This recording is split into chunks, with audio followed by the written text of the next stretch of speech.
tavhid ahli degan nom ostidagi birodarimiz, men bir odamga xalifa vojib desam, sen Alloh va rasuli vojib demagan narsani aytding deb mani iymon keltirib tavba qilgin dedi. Shunga kengroq tushuntirib bering. Ya'ni aytayotgan gapingizni siz ham tiniqroq qilib aytsangiz to'g'ri bo'ladi. Allohning hukmlarini hayotda ijro qilish vojib. Hayotda Allohning hukmlarini ijro qiladigan boshqaruvchining nomini shariatda xalifa deydi. Ya'ni prezident, premyer ministr yo imperator yo shunga o'xshagan davlat raisi yo boshqa gaplar bilan nomlanmaydi.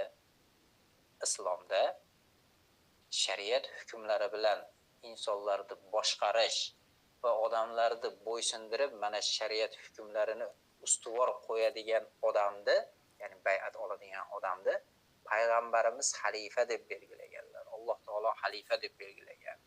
Butun islom ummati xalifalar deb belgilagan. O'zi bundan boshqacha lug'at yo'q-da. Shuning uchun unga soddaroq tushuntiring-da, siz gapingizni tushunmagan bo'lishi mumkin. Shunga tavbaga chaqirgan. Endi har doim ham odamlar ikkinchi odamning gapini tushunavermaydi ekanda, soddaroq tushuntiring. Sizga tushuntirishni yaxshiroq yo'lini o'rgatib qo'yay, demak u odam sodda odam ekan. Agar eslik odam bo'lganda xalifa vojib desangiz ham gapingizni anglab olardi nimani qasd qilayotganingizni. Demak soddaroq odam ekan. U sodda odamga sodda tushuntiring. Abu Bakr xalifa bo'lganmi desangiz, demak siz Allohdan qo'rqitayotgan, Alloh va rasuli vojib demagan degan so'zni bilgan odam Abu Bakr roziyallohu anhu ni xalifa bo'lganligini ham biladi. Ha, xalifa bo'lgan deydi. So'zsiz aytadi shu gapni. Nimaga desa, hamma xalifa deydi-da, xalifa demaydigan bilmadim qanaqa odam. Abu Bakr roziyallohu anhu xalifa. Abu Bakr roziyallohu anhu ni xalifa qilib saylash vojibmidi sahobalarga? Deb ikkinchi savolingizni bering. Yo bu o'zi samozvanis bo'lganmi? Yo shu nojoiz bo'lgan ishni qilib olganmi? Nima qilib olgan? Mana shu ishni qildi, shu ish vojib ishmidi? deb savol bersangiz, shunga farosati yetgan odam aytadi, albatta vojib edi deydi. Demak, Qur'on sunnatdan deb bilayotgan odam Abu Bakr roziyallohu anhu vafot qilgan xalifa bo'lgan paytda Rasululloh sallallohu alayhi va sallamning jasadlari ko'milmasdan turgan edi. Usoma ibn Zaydning qo'shini jihodga tayyorlab chiqib ketadigan joyda turgan edi. Payg'ambar alayhisalom shaylab chiqasan deb qo'yib qo'ygan narsani chiqarishlik vojib edi. O'lishi bilan uni tezroq olib borib qabrga qo'yib ko'mishlik vojib edi. Ya'ni buni biladi-da mo'min odam. Chunki shoshilish shaytondan, lekin 3 ta narsaga shoshilinglar degan. Shundan bittasi o'ligini tezroq olib borib ko'mishga shoshilinglar degan. Vojib ikkita ish turibdi qilinmasdan.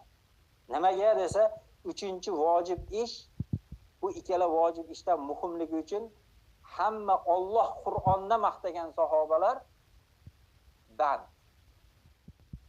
Chunki vojib qachon qilinmay qoladi desa, undan vojibroq bo'lgan ish qilinmaguncha qilinmay turadi. Ikkita vojib ish to'g'ri kelib qoladi. Qaysi birini birinchi qilamansa, vojibrog'ini birinchi qilasan deydi. Shuni qilib bo'lgandan keyin ikkinchi vojibni, undan keyin 3-vojib shunaqa qilib qilinadi. Mana bu ikkita vojib ish to'xtab turdi. Payg'ambar alayhisolamning jasadlari 3 kecha 2 kunduz ko'milmasdan turdi. Ko'milishligi vojib edi. Lekin undan muhimroq bo'lgan musulmonlarni boshini birlashtirib, ularga Allohning hukmlarini hukm qiladigan xalifani saylash vojibligi uchun shu vojibni muhim deb bildi. Sahobalar bildi buni. Bizga dinni o'rgatganlar, Alloh Qur'onda maqtagan, ularning ijmosi shariatga dalil bo'ladigan, vahiy bilan tarbiyalangan odamlar shu ishni qildi. Nima deymiz desa, vojib deymiz. Nima desa, o'shalar shuni vojib deb bildi. O'sha berigan odam unda o'shalarda hammasi ahmoq edi, bekardan bekar vojib deb bildi. Tezda borib payg'ambarimizni ko'mib, Usomani safarga chiqarib yuborish kerak edi aslida.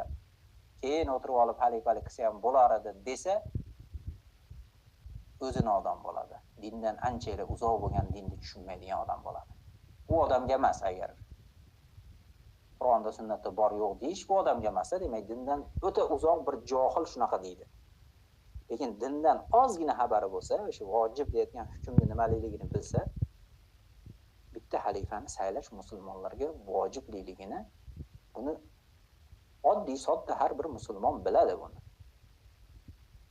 Endi umuman dindan uzoqlashib ketgan, shunaqa bir din taqiqlangan, umuman na maktabida, na ko'chasida bir dinni o'rgatmagan, televideniyasidan haligi avratni ochishi, musulmonlarni bezdirishi, qo'rqitish degan narsani o'rgatgan jamiyatda dinidan uzoq bo'lib tushunmay qolgan odam bo'lishligi mumkin. Birodar, tushunmaysan ekan. Abu Bakr roziyallohu anhu xalifamidi? Nima qildi? Shuni kimlar qildi? O'sha qilayotgan ishini shariat vojib deb qildimi? Yo bitta yaxshi ish qilyapti, shuni qilib qo'yaylik deb vojiblarni tashab qo'ydimi? Shuni soddaroq qilib tushuntirib bering. Ya'ni men aytgandaqa hozir soddalar bo'ldi shekilli, shunaqangi soddaroq qilib tushuntiringki, haligi sizdan eshitayotgan odam tushunsin-da, u bilan talashib yutib olish bo'lmasin maqsad.